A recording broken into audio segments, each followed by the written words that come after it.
என்று அழைக்கப்படுகிறது. இது இந்தியா மற்றும் தென்கிழக்காசிய பகுதிகளில் பரவலாக காணப்படும் ஒரு விஷத்தன்மை இல்லாத பாம்பாகும்.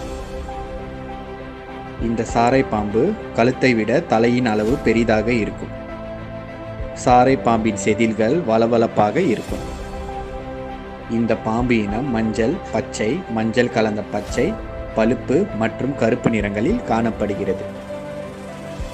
சாரை பாம்பு இனமானது அதிகபட்சம் 350 சென்டிமீட்டர் வரை வளர்வதாக நம்பப்படுகிறது.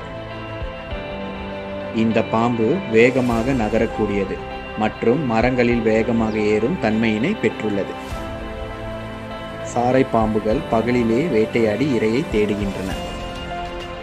சாரை பாம்புகள் கடற்கரையோரம், வறண்ட பிரதேசம், நீர் நிறைந்த இடங்கள், மலைப்பாங்கான இடம், திறந்தவெளி மற்றும் காடுகளில் காண முடிகிறது. இவை